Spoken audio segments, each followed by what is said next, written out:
Dit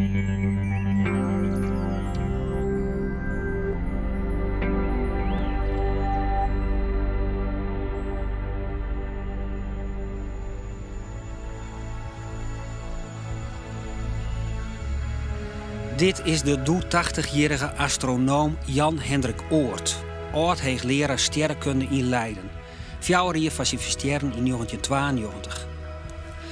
Wat haast niet weet is dat de in Friesland bijna Oort de grootste astronoom van de vorige eeuw neemt het. Hij kreeg het 10 eredoctoraten, wie lid van de Pauselijke Academie van Wetenschappen en won de Kyoto-prijs, is groter als de Nobelprijs. De Joodse sterrenkunde is net denkbaar zonder Oort.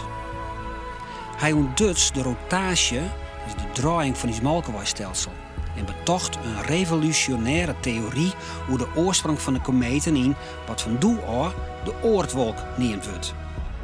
Hij identificeerde de krabnevel als een in het jaar 1044 door de Chinese jongen ontplofte ster, een zogenaamde supernova. En hij stier onder witse van de radiotelescopie in Westerbork en de Europese sterrenwacht in Chili.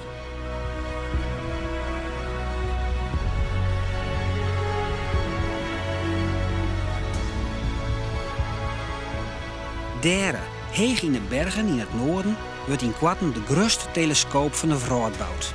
De Extremely Large Telescope. Deze telescoop biedt kansen voor een nieuwe generatie astronomen om in de voetsporen van Oort heel dieper in het heelal terug te krijgen. He is one of our heroes and we all aspire to be somewhere near as good as he was. Oort inspireerde een soort studenten en promovendi.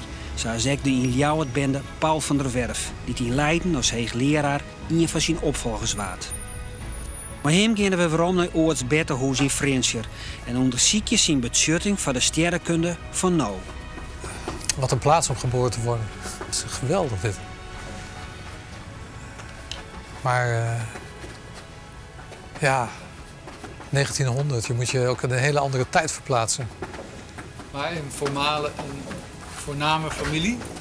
Waarschijnlijk wel. Dit is een prachtig pand. Het wordt nu gerestaureerd, dus je kunt...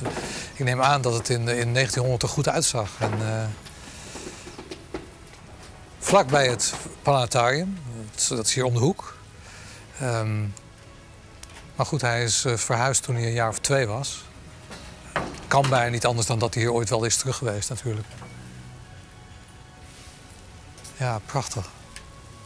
Historische plek.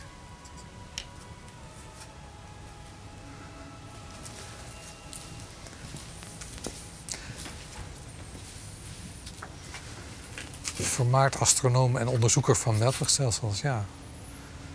Het is goed gezegd. Het zegt het tegelijk ook maar voor een deel, want hij deed zoveel. Hij was de bescheidenheid zelf, dus als hij het zelf voor het zeggen had gehad, had hij misschien het woord vermaard er nog wel afgelaten. Zijn leven markeert de expansie van het heelal, maar dan van ons begrip van het heelal vooral. Dus toen hij geboren werd, was het heelal het zonnestelsel met een groepje sterren eromheen. En niemand wist hoe groot dat was. En laat staan dat we ons dingen afvroegen van waar het vandaan kwam en waar het naartoe ging. En dat begrip dat we nu hebben, dat heeft hij voor een deel helpen opbouwen. En hij heeft het natuurlijk ook zien groeien. Hij heeft dat natuurlijk niet alleen gedaan, maar heeft een ontzettend belangrijke rol gespeeld. Met name in de structuur van onze eigen melkweg, die daar wel vrij goed is afgebeeld, vind ik ook. Dus dat was zijn grote eerste ontdekking, moeten we denk ik noemen. Oké, dus als ik goed begrijp was dit de ouderlijke slaapkamer ooit? Ja, en als die thuis geboren is, wat ik aanneem, dan is dit de plek. En wow. Als ik me de slaapkamer zo voorstel, dan moet hier het bed ergens gestaan hebben. Ja. En ja, en dan hier heeft hij de eerste levensjaren doorgebracht bij zijn ouders. Ja, zonde. En ook om op zo'n plek geboren te worden. Hallo. Dus, jongen. Komen er nog regelmatig bewonderaars langs? Ja, dat is fantastisch. Dan meestal jonge mensen, studenten, die voor het huis staan. Geweldig. En omhoog kijken en omlaag kijken. En dan zeggen ze, oh, het is voor een soort mekka als ze hier naartoe komen. Ja. Ja. En ik vraag ze ook altijd even binnen. Dan, leuk. Ja, tuurlijk. Ja. En waar komen ze dan vandaan? Nou, Leiden. Dat is standaard, ja. Ja. Frentje hier 220 jaar geleden ook al een bekende amateur-astronoom, Eise IJzenga, de betinker en makker van het oudste nog functionerende planetarium van de Vroad. Oort ging natuur- en sterrenkunde studeren in Grains bij professor Kaptein. Oort promoveerde bij hem in 1926 en trouwde een jaar later met Mieke Graat van Roggen. In datzelfde jaar die hij zijn ontdekking met toch zijn faam voor eeuwig vestigen waard. Kaptein ging er nog van uit dat ons Malkawai-stelsel een relatief lietse oorplotte ski wie, maar de zinnen in het midden. Oren hien wat verder voortlezende groepje sterren sjoen, die misschien ik wel ta het Malkawai-stelsel rekenen worden moesten. Het wie Oort die on alle speculaties nooit maken troch de theorie te ontwikkelingen van een roterende Malkawai-stelsel. Het troch het opeens volle grutter waard als het stelsel van Kaptein. Maar men wist dus wel dat dit wolkje van Kaptein en Van Rijn een vrij grote snelheid had ten opzichte van het grote stelsel van Bolhopen. Maar wat men niet besefte in die tijd was dat die snelheid die je hier zag, dat die eigenlijk de rotatiesnelheid was van een veel grotere schijf, om zo te zeggen, die zich over dit hele stelsel uitstrekte. Hoe oud was u toen? Nou, dat was dus in 27 of zoiets, in die omstreeks die tijd, 26, 27. En ik was dan ook zo oud, want ik ben in 1900 geboren. Dus toen was uw slag beroemd? Daar werd ik erg door beroemd, want het was natuurlijk een heel ingrijpende ontdekking dat men dus werkelijk een soort van mechanica van het grote sterrenstelsel kon zien hierin. Dus dat was in die tijd een heel belangrijke stap. Maar het was voor mij toch eigenlijk onvergeeflijk dat ik er zelf niet eerder aan gedacht heb dat dit de oplossing van de zaak was. Dat je dus niet losse zwermpjes... Het lijkt erop alsof u zich dat nog steeds kwalijk neemt. Ja, eigenlijk wel. De sterren aan de binnenkant die draaien wat sneller rond dan de sterren aan de buitenkant. En dat was precies het effect dat Oort gezien had. En Oort kwam met een hele elegante formulering waar 2 constantes in zaten, die we tegenwoordig de Oort-constantes noemen. En iedereen noemt die de Oort-constantes, behalve Oort zelf. Die sprak altijd over 2 constantes A en B, als hij college gaf. Het woord Oort-constantes heeft hij nooit gebruikt, daar was hij veel te bescheiden voor. Maar iedere sterrenkundige kent de Oort-constantes en die beschrijven de rotatie van sterren in deze draaikolkachtige structuur.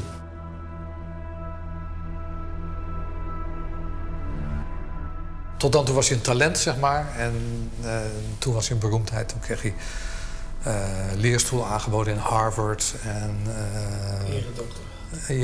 Columbia University wilde hem hebben. En hij besloot in Leiden te blijven. Dat vind ik altijd interessant.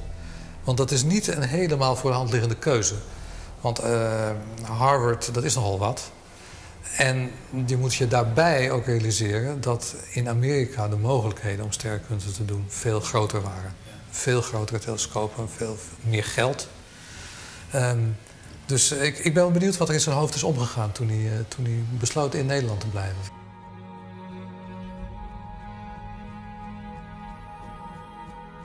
Oort werd in 1934 in Leiden hoogleraar en directeur van de Sterrenwacht. Zijn tjenstwenning, Deun, naast de Sterrenwacht, werd een herberg met de belangrijkste astronomen van de Vroad en thuisvonden. Van Leiden uit begon hij met radiotelescopie en bracht daarmee de Nederlandse sterrenkunde naar de Vroad op.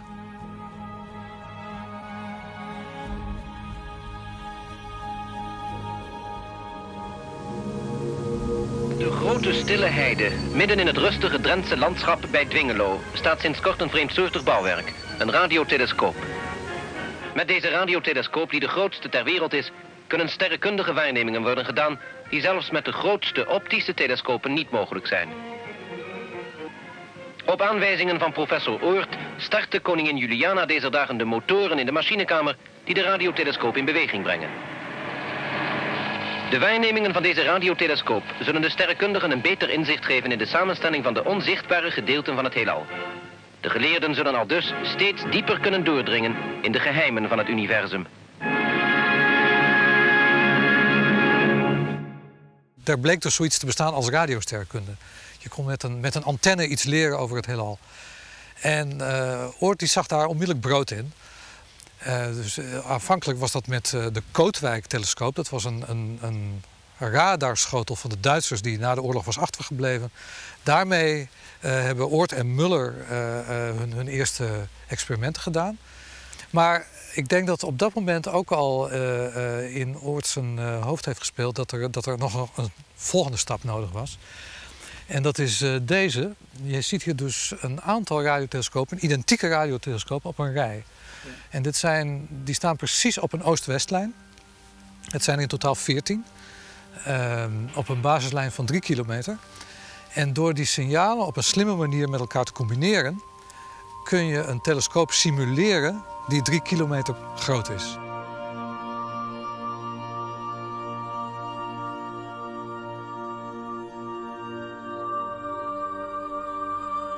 Er is concurrentie, laten we zo maar noemen, in Engeland, in de Verenigde Staten uiteraard, in Australië.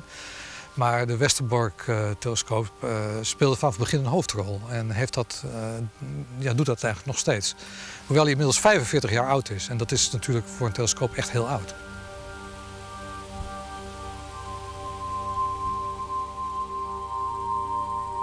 Dit was de ene speerpunt, radiosterrenkunde in Nederland. De andere was de Europese zuidelijke sterrenwacht. Oort had door dat Nederland onmogelijk kon concurreren met de Amerikanen, die veel grotere telescopen hadden, veel meer geld. Dus daar moest Europees samengewerkt worden. En dat lag na de oorlog natuurlijk ook politiek goed. Dus er zijn een aantal Europese wetenschappers hebben de hoofden bij elkaar gestoken. Gelobbyd voor geld, op regeringsniveau natuurlijk. En uiteindelijk is daar de Europese zuidelijke sterrenwacht, ESO, uitgekomen. Die zijn eerste telescopen bouwde in Chili in de jaren 60.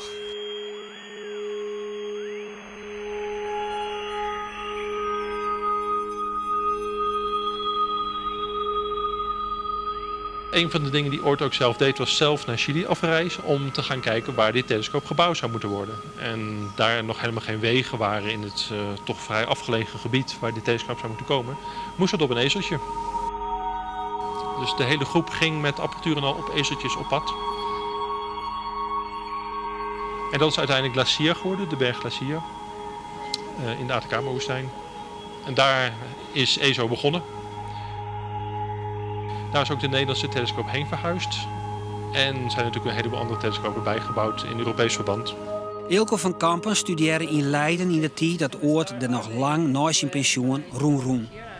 Na zijn promotie in 1994 kies Van Kampen voor een internationale carrière en bedaar uiteindelijk bij het haardkwartier van de Europese Zuidelijke Sterrenwacht, de ESO in München.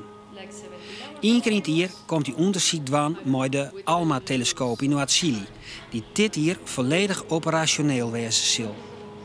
Hij zocht vooral naar de hele jonge sterrenstelsel, een onderwerp dat ik ooit in zijn laatste jaren dwaande houd. Hij was toen natuurlijk al heel oud toen ik daar was, al in 80 denk ik. Een hele bescheiden, sobere man, maar wel heel aanwezig, wel heel duidelijk nog helemaal bij zijn qui-vive. Nog heel helder. Kwam ook naar alle praatjes, ging dan vooraan zitten. Stelde altijd een aantal vragen op het einde die altijd relevant waren. En hij was natuurlijk gewoon aanwezig. Hij praatte met mensen, hij motiveerde mensen. Hij motiveerde ook mij, heel duidelijk. Want daar was Jan Oort, degene die al die wetenschap heeft gedaan waar je van droomde dat je dat zelf ook zou willen gaan doen. melkwegstelsels. Ik was natuurlijk vooral geïnteresseerd op dat moment in superclusters, waar hij toen aan werkte. En hij een heel groot overzichtsartikel over had geschreven. Een van de eerste artikelen die ik heb gelezen. En daar was hij. Dat was natuurlijk heel leuk. Begin deze eeuw, 10 jaar na de deur van Oort, woer ESO in Chili een observatorium naar voorbeeld van Westerbork. Een gruttel telescopen die het mooi elkaar in een hele grote vormen. En zo signalen van miljarden lichtjaren tabak opvangen kan. Dit is een globaal project. Er waren meerdere landen die een submillimeter-telescoop wilden bouwen. De Amerikanen hadden er al eentje, die heette de SMA, de Small Millimeter Array op Hawaii. Die wilden wat groters gaan doen. In dezelfde tijd waren ook de Europeanen geïnteresseerd om zoiets te gaan bouwen. En de Japanners wilden een kleinere array gaan bouwen. Toen kwam het idee om dat allemaal samen te gaan doen. En dat is nu voor elkaar gekomen. Dat zou Oort heel mooi hebben gevonden, denk ik. Als hij dat had gezien. Die samenwerking op een nog grotere schaal had hij heel mooi gevonden, denk ik.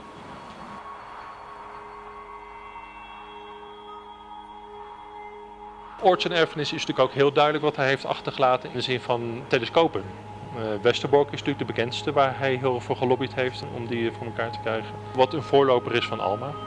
Dus hij heeft achter de schermen heel veel voor elkaar gekregen voor de Nederlandse sterrenkunde. En voor de internationale sterrenkunde. En dat is ook een belangrijke erfenis. Dus niet alleen de wetenschappelijke, maar ook wat hij voor elkaar heeft gekregen om te bouwen. Dus indirect. Waar andere mensen dan weer mee aan de gang kunnen gaan om van alles en nog wat te ontdekken.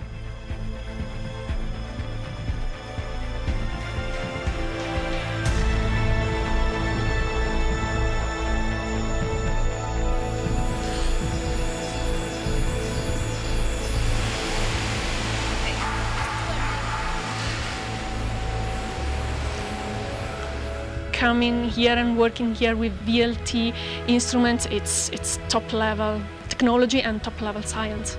So it was a dream. It was a childhood dream for me to come to the biggest, well, not the biggest, but the most advanced telescope in the world for sure, which is the VLT, especially with all the instruments that it has. So it was mind blowing.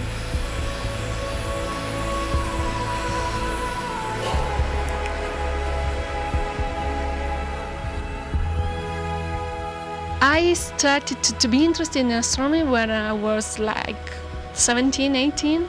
So I started reading outreach books, outreach articles, and of course Jan Oort is one of the main astronomers that are cited in this article. So he basically discovered that our solar system doesn't end with the planets, but it's much, much bigger, much, much extended, and has a lot of clouds of icy rockets which is surrounding the entire solar system.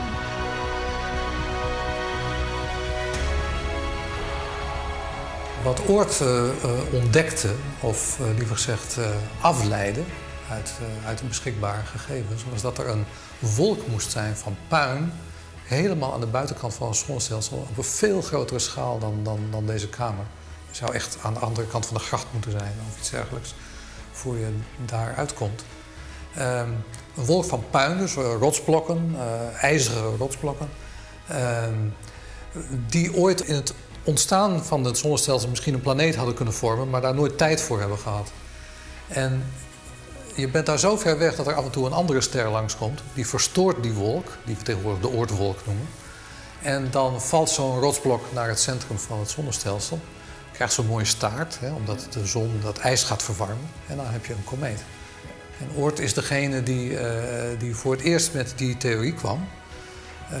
En die is vervolgens glansrijk bevestigd en standaard tekstboekmateriaal geworden. In zijn latere levensjaren ging Oort zich bezighouden met de allergrootste schaalstructuur van het heelal. En dat was iets heel moderns. Hij was eigenlijk een beetje zijn tijd vooruit daarmee. Al deze vage puntjes, al die bollen en veegjes, dat zijn allemaal sterrenstelsels. Zoals onze eigen Melkweg. En die vormen groepen, dat noemen we clusters. Maar die clusters zelf die vormen ook weer groepen. En dat noemen we superclusters. En dat was iets heel nieuws in de jaren 80 toen Oort zich daarmee bezig hield. Dus de grote schaalstructuur in het heelal. Hoe is dat gevormd? Waar komt het heelal vandaan?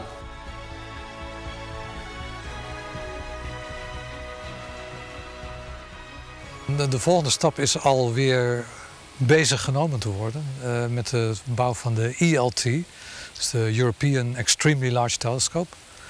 En die krijgt een diameter van 39 meter. Dus dan moet je je voorstellen, deze schotel is 25 meter. Dus 39 meter is 1,5 keer dat. En dan van glas.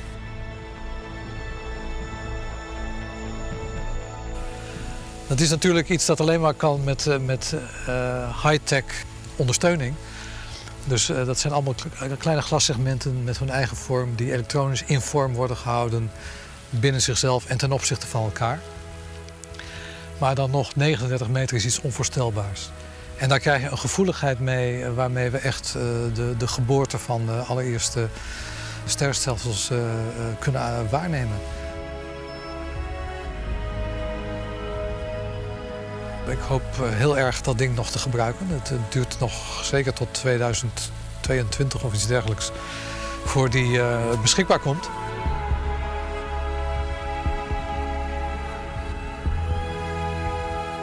Waar ik me in de praktijk op dit moment mee bezighoud is wel iets waarvan ik hoop dat het binnen de horizon van mijn eigen leven ligt.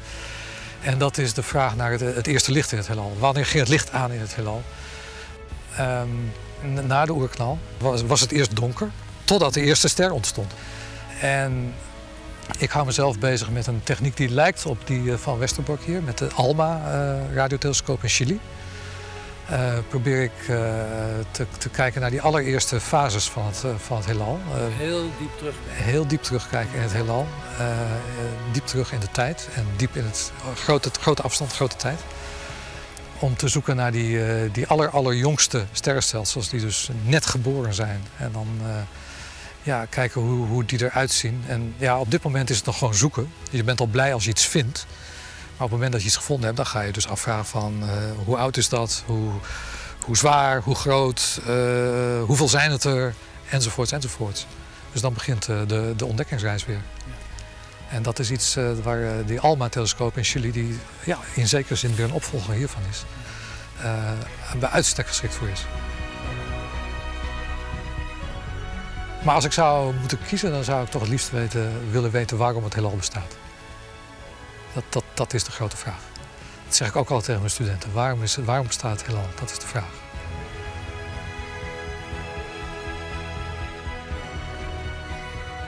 Het is de witte plekken op de kaart invullen. En in dit geval de witte plekken van de kaart van onze kennis. En het ontstaan en lot van het heelal. En daar was Oort ook heel erg in geïnteresseerd.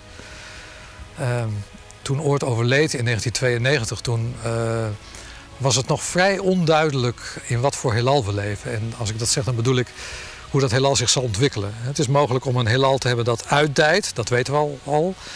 Maar het zou kunnen zijn dat dat weer in zou krimpen. Dat die uitdijing omkeert, dat het heelal weer inkrimpt. En dat je dus weer bij een nul terechtkomt en dan nog een oerknal zou hebben. Een soort pulserend heelal. Dat was een beetje speculatief.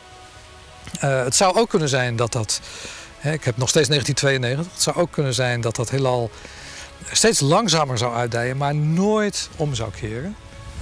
Dat vond Oort mooi. Dat was een esthetische oplossing. Het is mooier om een heelal te hebben dat niet die willekeur bevat die er in die uitdijende heelallen en die pulserende heelallen zit.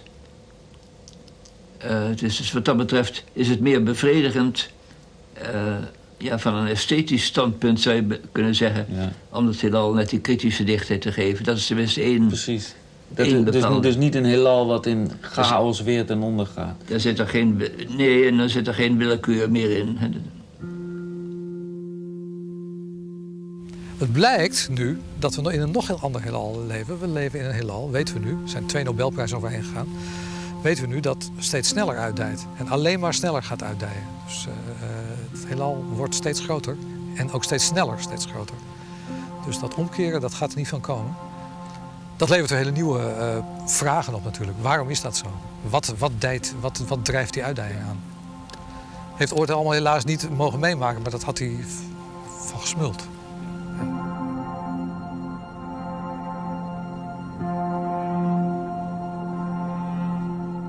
Oort overleed in 1992.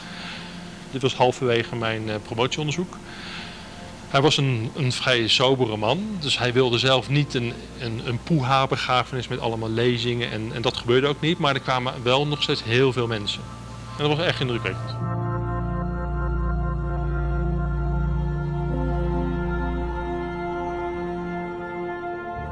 Ja, Oort is ooit een keer genoemd in een lijst van de 100 bekendste mensen ter wereld. Ja. In een lijst waar Eisenhower en Churchill in stonden en Picasso. Ja. En daar stond Oort in diezelfde lijst. Oort was natuurlijk op het laatst zelf een icoon. Ja. Toen hij overleed, toen was het commentaar van Chandrasekhar, zelf een Nobelprijswinnaar. Die zei, de grote eik van de sterrenkunde is geveld en we zijn verloren zonder zijn schaduw. Dus dat is al een eerbetoon van een absolute topper.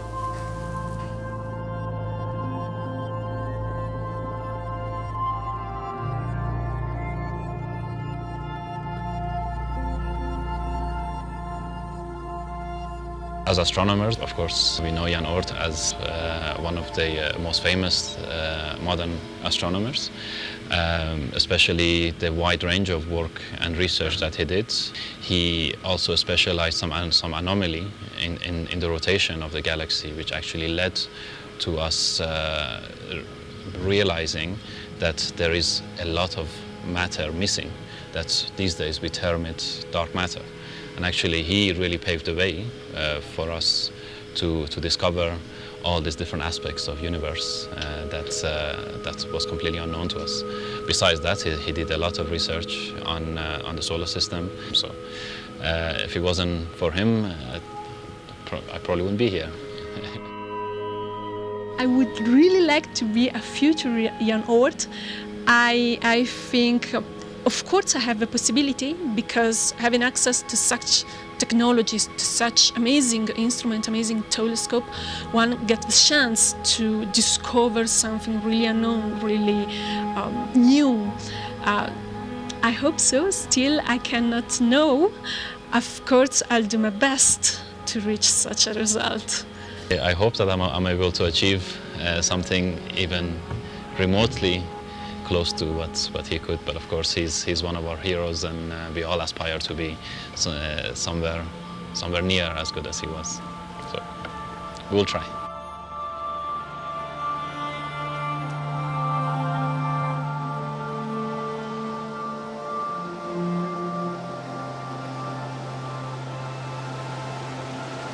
Sterrenkundigen zijn eigenlijk allemaal ontdekkingsreizigers. Steeds weer achter nieuwe horizonten gaan kijken en gaan zoeken.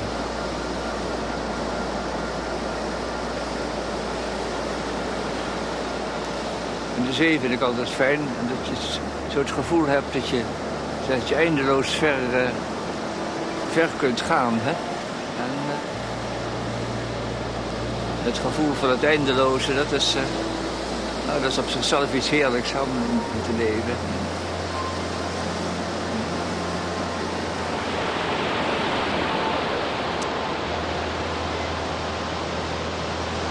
Maar ja, dit soort horizon is iets wat je meer direct aanspreekt. Het andere, dat is zo theoretisch dat je het niet zo direct beleven kunt eigenlijk. Hè? Je kunt alleen maar in je gedachten beleven.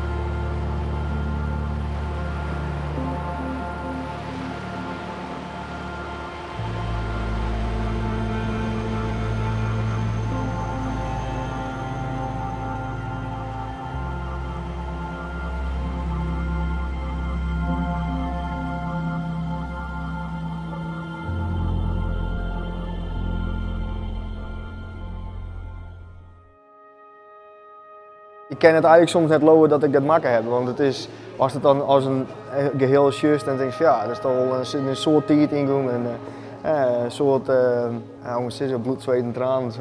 Zo moest ik maar een beetje omschroeven. En om dat dan hier te zien is dat wel, ja, wel een goed gevoel. Wel mooi, ja.